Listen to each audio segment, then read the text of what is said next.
Good morning to all of you. Today we are going to continue our chapter number 6, that is combustion and flame, and today we are going to discuss various zones of candle flame. जब हम candle को burn करते हैं तो हमें 3 different kinds of light जो है वो शो होती है. तो वो डिफरेंट जो कलर्स की लाइट शो होती है उसका क्या मतलब है. जो कैंडल है उसके बेसिकली वो बनी किसकी होती है, पैराफिन वैक्स की. जो पैराफिन वैक्स होता है वो बेसिकली कार्बन का बना हुआ होता है. जब हम कैंडल बर्न करते हैं तो एक्चुअली वो कार्बन बर्न हो रहा होता है.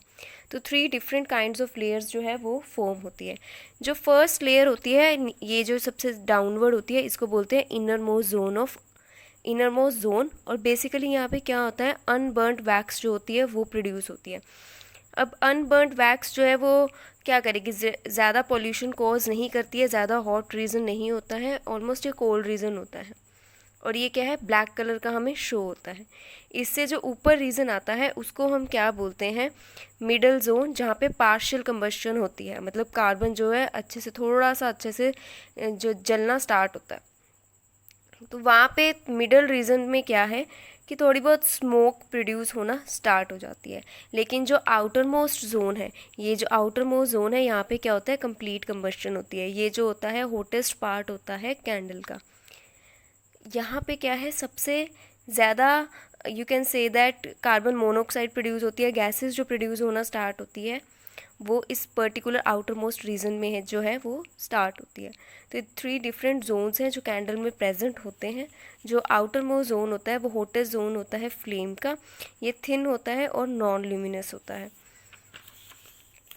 Next part is fuels. जैसे हमने फॉसिल फ्यूल्स में पढ़ा था कि जो फ्यूल्स होते हैं, जैसे for example LPG, kerosene, diesel, ये सब जब बर्नड होते हैं तो लार्ज अमाउंट में हीट एनर्जी को प्रोड्यूस करते हैं. तो जो बर्न होने पर large amount of heat energy produce करे उसको हम बोलते हैं फ्यूल्स. क्लासीफाई कैसे कर सकते हैं हम फ्यूल्स को, सॉलिड फ्यूल्स भी होते हैं, लिक्विड भी होते हैं, गैसेस भी होते हैं.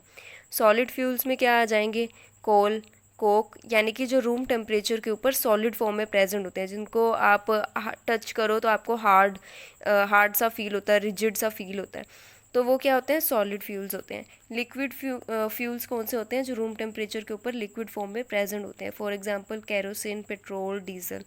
गैसियस फ्यूल्स कौन से होते हैं, जो रूम टेम्परेचर के ऊपर गैसियस स्टेट में प्रेजेंट होते हैं, फॉर एग्जांपल सीएनजी, एलपीजी, ये सारे.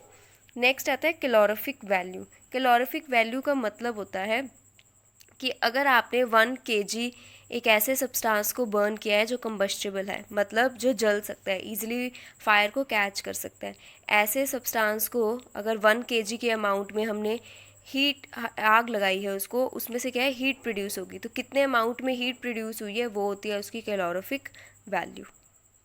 कैरेक्टरिस्टिक्स क्या होने चाहिए एक आइडल फ्यूल के, मतलब अगर एक फ्यूल को हम देखें वो अच्छा अमाउंट में है या नहीं है, तो उसके लिए हमें क्या देखना पड़ता है कि वो चीप भी होना चाहिए और ईजिली अवेलेबल भी होना चाहिए. ऐसा नहीं है कि हमें उसको परचेज़ करने के लिए एक स्टेट से दूसरी स्टेट में जाना पड़ रहा हो.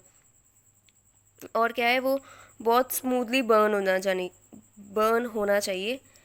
हमें उसको बर्न करने के लिए बहुत ज़्यादा एफ़र्ट्स ना लगाने पड़े, उसको हैंडल करना आसान हो, सेफ़ हो हमारे लिए. और अगर हम उसको बर्न करते हैं तो वो एशेज़ और स्मोक ना प्रोड्यूस करें, क्योंकि वो क्या है, हमारे एनवायरनमेंट को हार्म करेंगे. उसका एक प्रॉपर इग्निशन टेम्परेचर भी होना चाहिए. लेकिन जब हम फॉसिल फ्यूल्स का यूज़ करते हैं इसके बहुत सारे डिसएडवांटेजेस भी होते हैं, क्योंकि जब हम फॉसिल फ्यूल्स को बर्न करते हैं तो काफ़ी वेरियस जो है हार्मफुल गैसेस प्रोड्यूस होती है.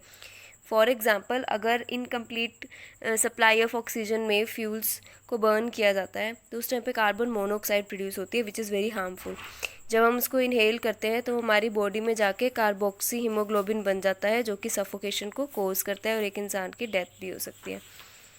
Second, it produces carbon dioxide. Carbon dioxide क्या है कि वो ग्रीन हाउस इफ़ेक्ट में कंट्रीब्यूट करती है और ग्लोबल वार्मिंग जो है उसको प्रोड्यूस करती है. ग्लोबल वार्मिंग का क्या मतलब है कि धीरे धीरे हमारी अर्थ का जो टेम्परेचर है वो रेज़ करता जा रहा है. गर्मी जो है वो पहले के कंपैरेटिवली बहुत ज़्यादा होती है और उसका रीज़न क्या है, ग्लोबल वार्मिंग. अब इस ग्लोबल वार्मिंग की वजह से होगा क्या कि जो ग्लेशियर्स हैं, यानी कि जो बर्फ़ के पहाड़ हैं, वो मेल्ट करना स्टार्ट कर देते हैं और अल्टीमेटली फ्लड्स आते हैं.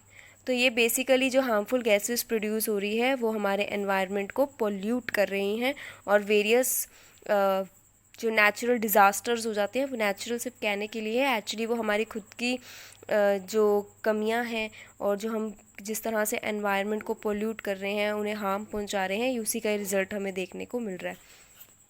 ऐसे ही अगर कोल और डीजल को हम बर्न करें तो सल्फ़र डाइऑक्साइड प्रोड्यूस होती है, जो हमारे एटमॉस्फेयर में चली जाती है। जब रेन आती है तो ये रेन के साथ कंबाइन होकर सल्फ्यूरिक एसिड बना लेते हैं और एसिड रेन प्रोड्यूस करते हैं। तभी कहा जाता है जब बारिश के पानी में हम नहाएं, उसके बाद हमें जो नॉर्मल हमारे घर का पानी होता है उससे भी हमें बात लेनी चाहिए, ताकि अगर हमारी बॉडी के ऊपर कोई एसिड रह गया है तो वो रिमूव हो जाए, अदरवाइज़ हमें स्किन कैंसर भी हो सकता है।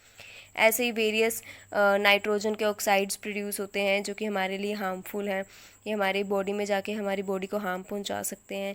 ऐसे बहुत सारे लेड कंपाउंड्स हैं वो प्रोड्यूस होते हैं। सस्पेंडेड पर्टिकुलेट मैटर्स होते हैं जो हमारे एनवायरनमेंट में एज इट इज़ रह जाते हैं, वो भी क्या है काफ़ी ज़्यादा ब्रीदिंग प्रॉब्लम्स कोज करते हैं। तो ये बेसिकली जो फ्यूल्स होते हैं इनका ओवर यूज़ नहीं करना चाहिए, जितना हो सके आपको पैदल जाना चाहिए या साइकिलिंग करनी चाहिए। अगर हम बहुत ज़्यादा व्हीकल्स का यूज़ करेंगे तो हमारा एनवायरनमेंट पोल्यूट होगा, जो अल्टीमेटली हमारे लिए ही लॉस कॉज करेगा। This is the end of our chapter. Thank you so much.